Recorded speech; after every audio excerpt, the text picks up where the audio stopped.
Welcome to the programme, coming to you from Washington, D.C., following Donald Trump's stunning victory.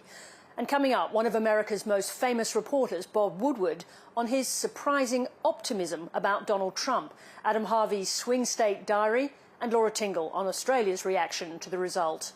In a moment, I'll speak to longtime Republican operative Mark McKinnon, but first, here's the political transformation of the past 24 hours. It is now clear that we've achieved the most incredible political thing. Look what happened. Is this crazy? A sweeping victory for President-elect Donald Trump. Frankly, this was, I believe, the greatest political movement of all time. There's never been anything like this in this country, and maybe beyond. Trump has already won the swing states of Pennsylvania, Michigan, Georgia and Wisconsin. He's leading in Nevada and Arizona. A bigger win overall than 2016. I think it was a referendum on the current administration. Earlier today, I spoke with President-elect Trump and congratulated him on his victory. Democrats now confront a huge task in rebuilding, faced with a new political coalition. While I concede this election, I do not concede the fight that fueled this campaign. Once secure communities deserted them, including many Latino and black voters. He's a businessman like me, first and foremost. He's not a politician. Republicans have also taken control of the Senate. The final hope for Democrats, the House, remains up for grabs. This victory will likely make Trump the most politically empowered US leader of modern times. All the way from pariah to president. Many people have told me that God spared my life for a reason. And that reason was to save our country and to restore America to greatness.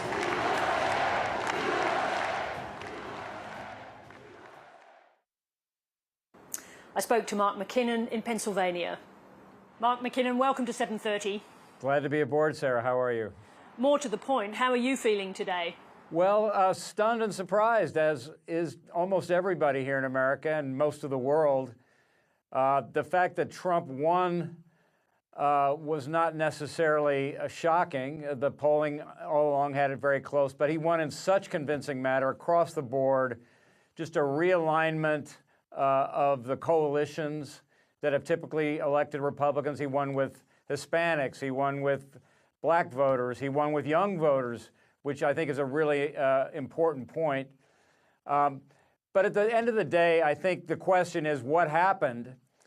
And fundamentally, I think it's one simple thing, which is we know now from the polling and exit polls that 75% of the country were very unhappy with the direction we are headed. And when you are running for election as an incumbent, as the vice president of the administration that's been in charge for the last 4 years, and 75% of the people are unhappy with where the country's headed, that's a big hill to climb. And at the end of the day, Harris just could not overcome that hill. How much of that was a response to the tough numbers in the cost of living over the past few years in America, or a more profound rejection of the Biden administration? Well, again, I mean, when it's this big and it's this across the board, you can pick your topic about why it happened.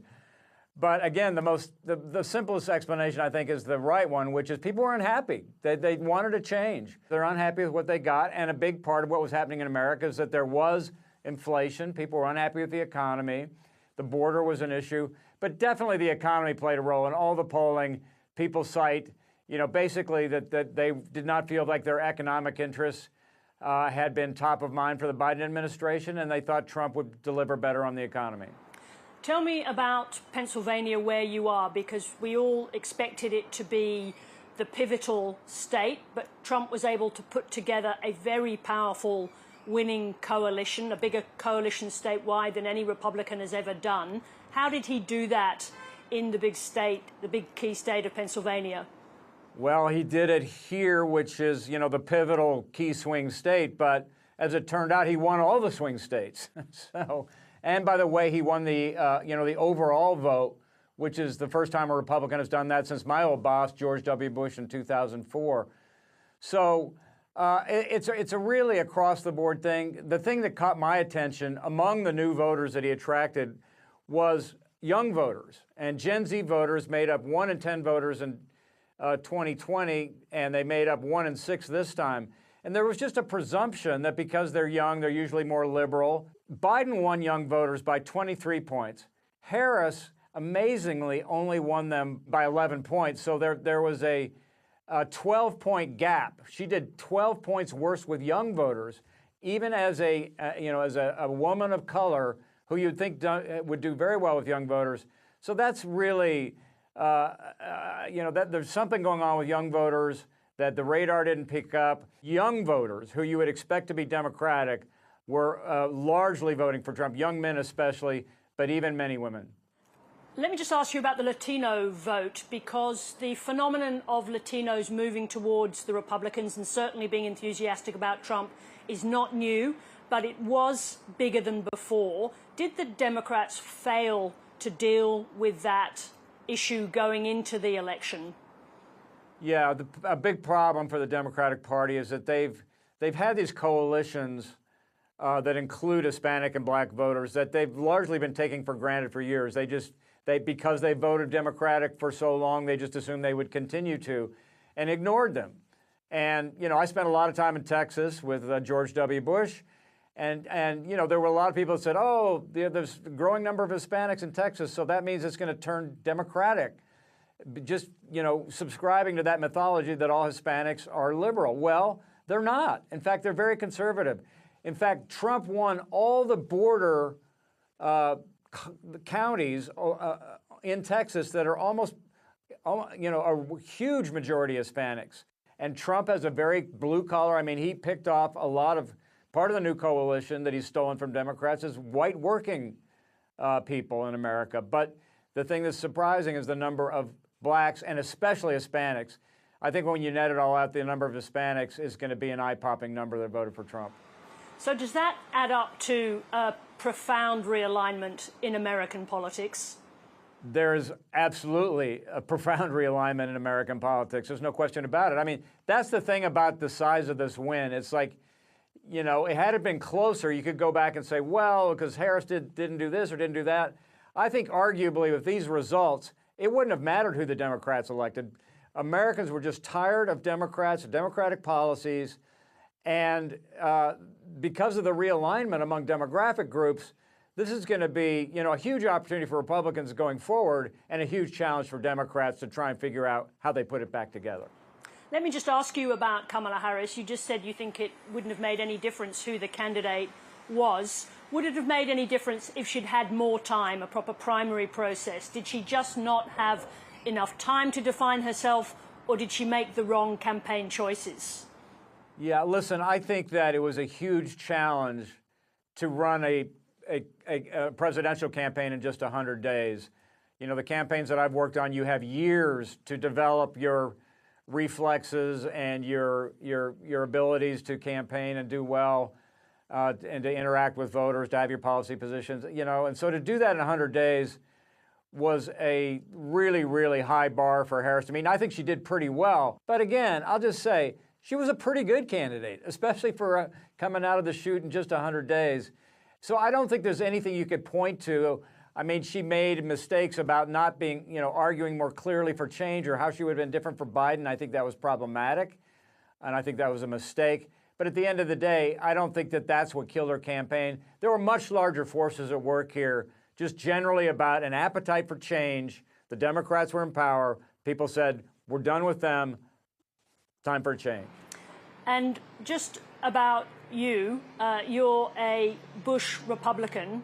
What do you do as a Bush Republican? How do you find your place in what looks like a now fully reformed Republican Party in the shape of Donald Trump? Well, I'm on an island, and I have been for a while. I was a compassionate conservative in the Bush-McCain mold, And, Donald Trump has just remade this Republican Party into one that I don't recognize. I thought before that there might be some rebuilding of the Republican Party in a new way that maybe was new or reflected the old way of Reagan and Bush and McCain. That's clearly not going to happen now. So for disaffected Republicans like me, there's not much of a future in the Trump Republican Party. There's not going to be another party. It's going to be the Trump Republican Party probably for as long as I live now. Mark McKinnon, thank you very much indeed for joining us. Glad to do it, Sarah. Bob Woodward achieved legend status for his reporting on Richard Nixon's Watergate scandal. Since then, he's written books on the last 10 US presidents and conducted 19 taped interviews with President Trump.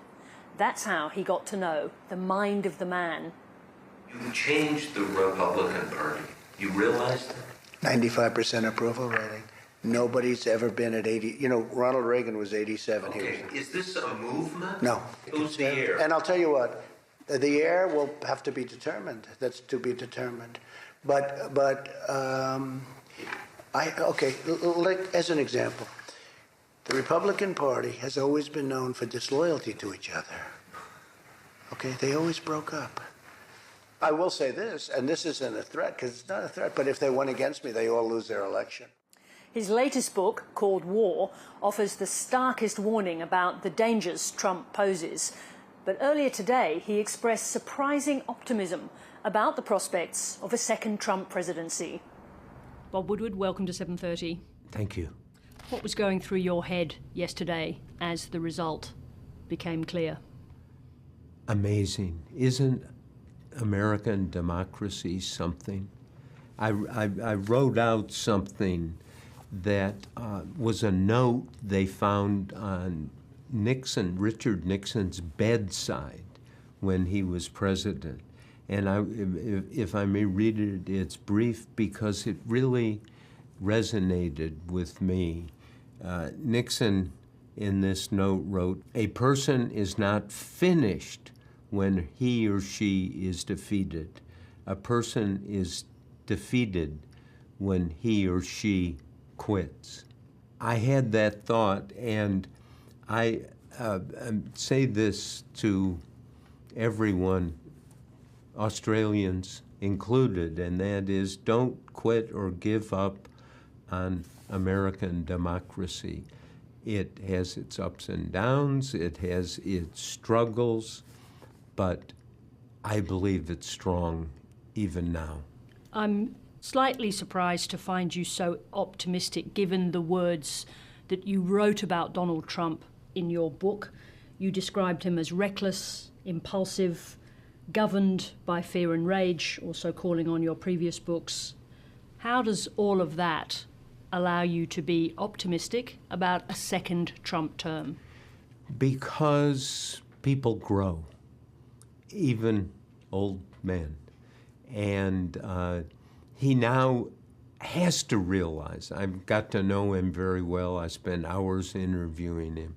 He has to know he has an opportunity to arise above himself and so many of his instincts and impulses. And if he does that, he could really do something.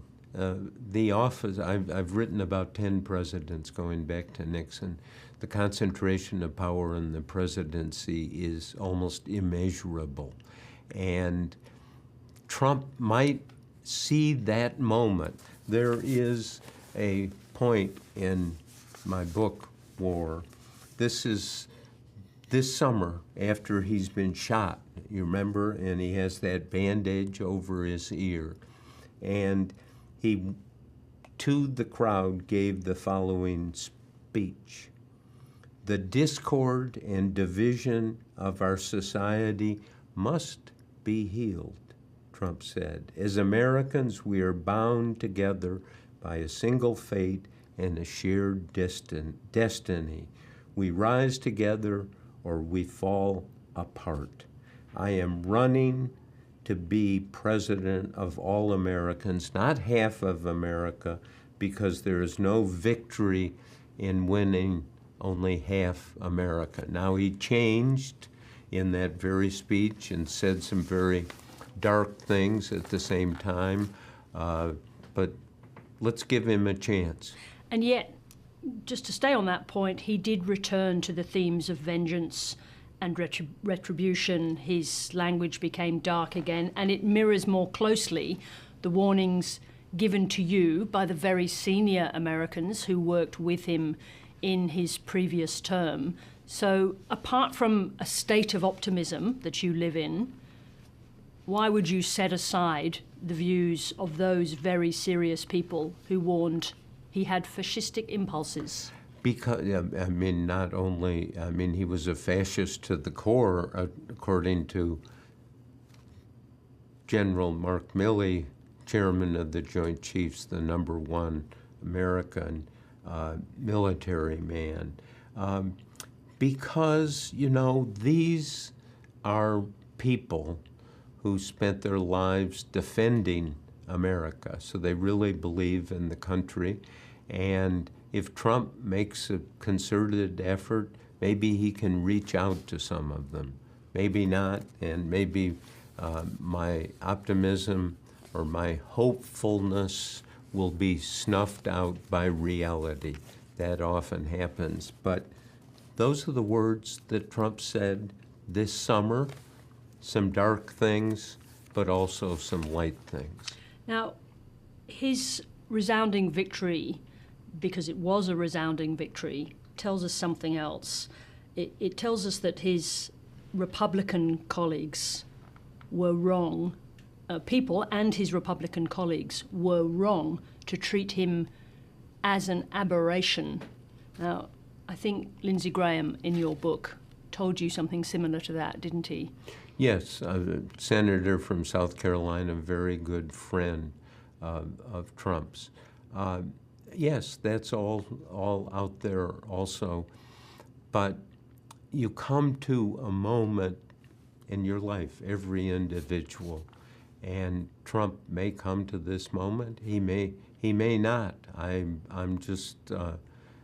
I've got to express that hope. Now, he has a lot of work to do. He has got to take those people who've criticized him with merit. One of the things I learned from working on for over 50 years, presidents have choices. They can go this way or they can go that way. Trump has that choice also. Let me ask about Vladimir Putin. You report that you revealed, in fact, that Donald Trump had spoken to Putin numerous times after he left office. Why did he do that? Well, he likes Putin. He says Putin likes him. Russia's a very important country, obviously, and there's no doubt that Trump is attracted to authoritarian, forceful leaders. Putin is one. I don't like to go down the speculation road, but I am, because there's something inside of me that just says, don't say everything is dark and impossible, because I just don't feel that. You know, there is something about what's going on in the world now which is so dangerous.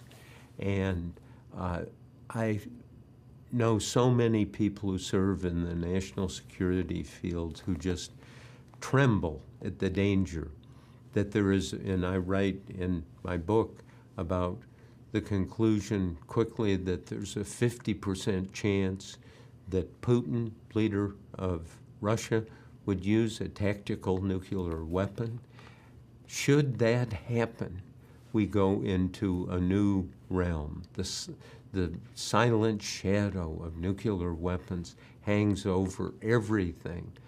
You can't be president because the president has the authority to order the use of nuclear weapons. You can't be president and not realize the awesomeness of that responsibility. So, hopeful.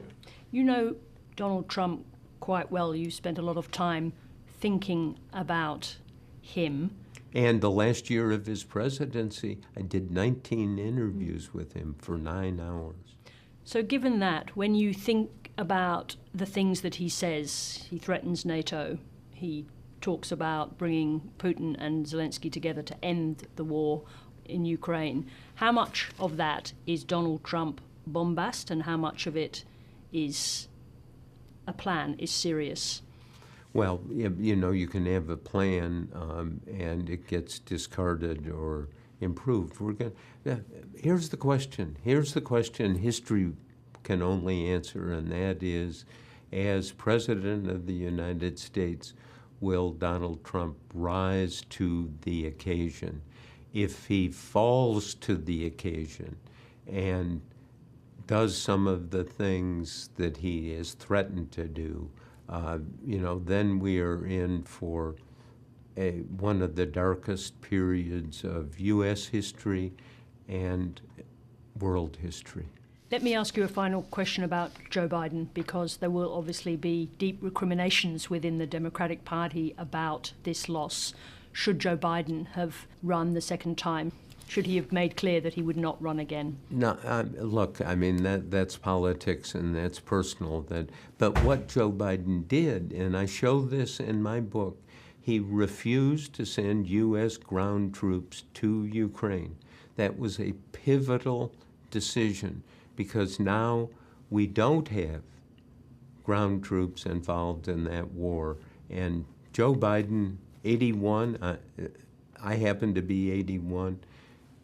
At 81, he realizes, what is the lesson tingling back in his head? It's called Vietnam. The lesson of Vietnam. We sent 500,000 U.S. troops to fight in a foreign war. He knew, don't do this, when he initially refused to send U.S. troops to fight in Ukraine. He was getting lots of pushback from his aides. He said, I'm not doing it, because he knew the peril of sending U.S. troops into foreign wars, and posthumously, or sometime, maybe even when he leaves the presidency, they should give him the Nobel Peace Prize for that. You coaxed or managed, arranged a lot of people to talk to you about Donald Trump. They made severe criticisms of him. You make severe criticisms of him yourself. He's known to be a vengeful man. Should you or any of your sources be in fear? Always worry, always protect. Again, I believe in our democracy.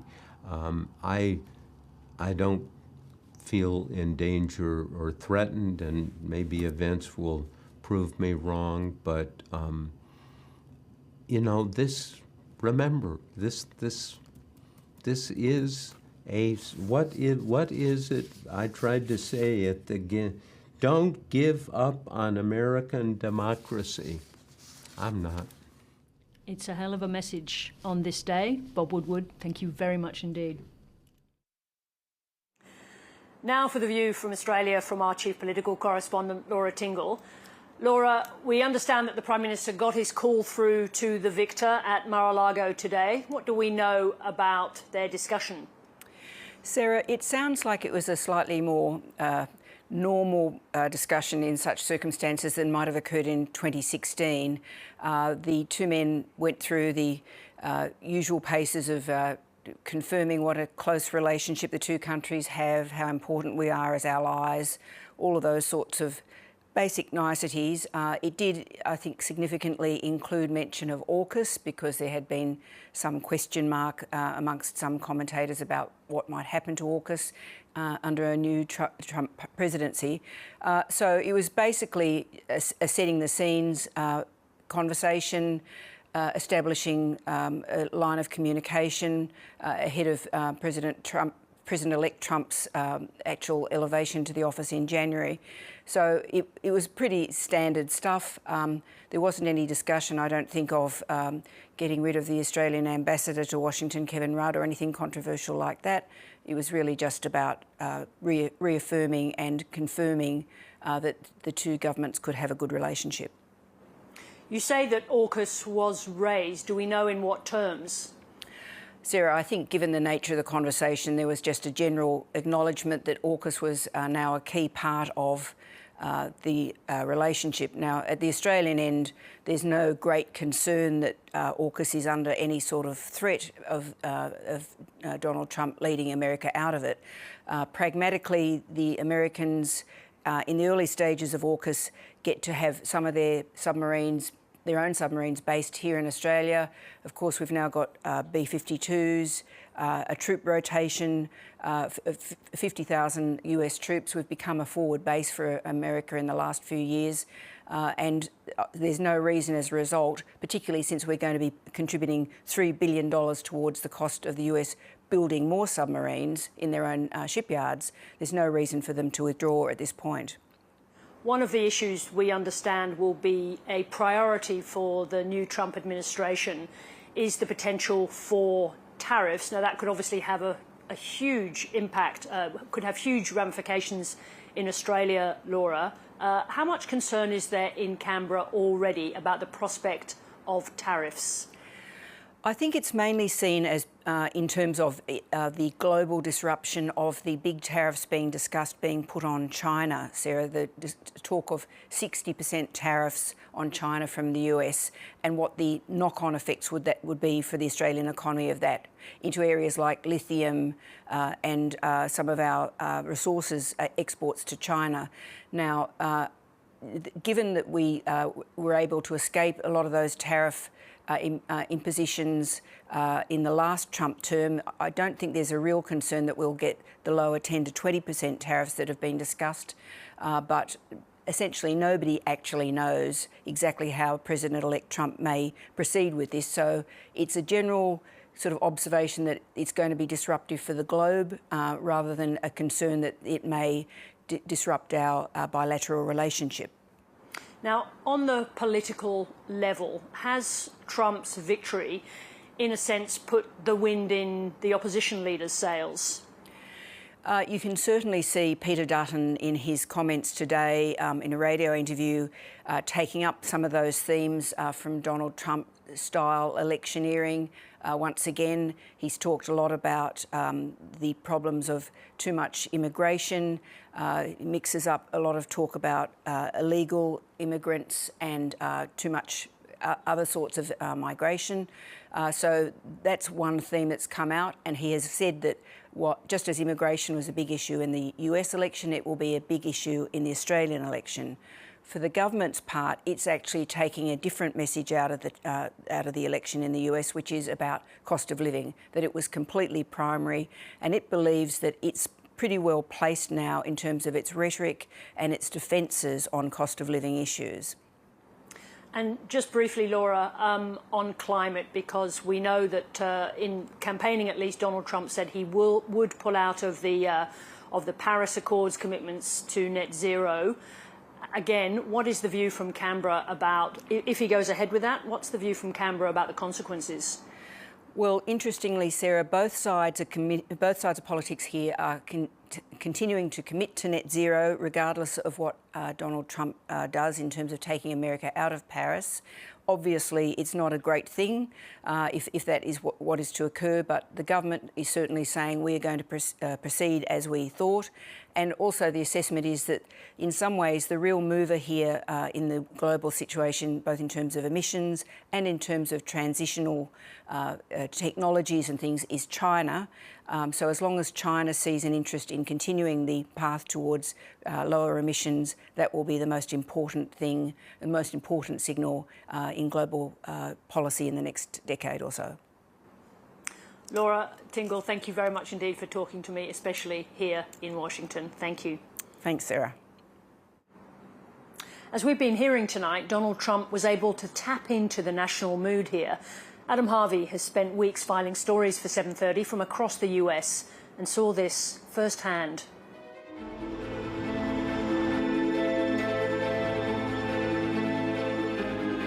The standard farewell here in Atlanta is be safe. Everyone says it. Be safe, man. Be safe from what? High prices, homelessness, mental health problems. Atlanta's got plenty of all of that. But if you watch TV through more than one ad break here, Donald Trump will give you something to worry about. Millions of illegal immigrants, traffickers, and drugs coming into our country. Our country has gone to hell. But we got to stop this uncontrolled migration from 180 countries coming into America. And I know there are a lot of people come for economic reasons, but there's still a right way, and those persons should respect our laws.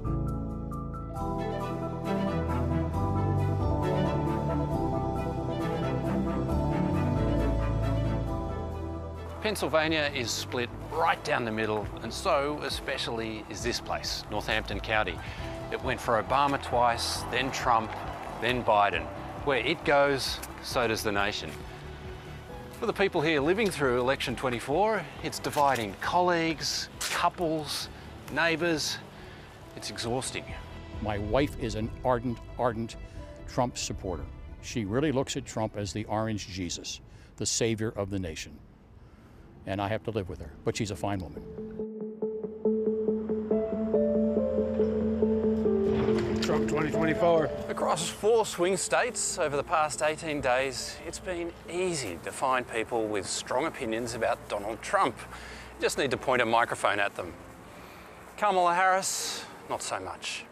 I've spoken to a lot of reluctant Democratic Party voters who say there is one issue, apart from Donald Trump, that's driving them to the polls: abortion. Women's health rights, we really shouldn't be messing around with that. Like, we should allow the freedom to do what you need to do or what you want to do, but to just take them away or not allow people to, like, have control of their own bodies is kind of crazy to me. I do not want my girls to have less of a choice than what I did, less rights than what I did. To me, that's going backwards for women's rights. Half of America seems mystified by the support for Donald Trump, but whatever his faults, he is excellent at articulating the problems here. Life is expensive. Why is my coffee the equivalent of $8 Australian? The Democrats messed it up. He says only he can fix it. Whether that's true or not, well, that's next year's problem.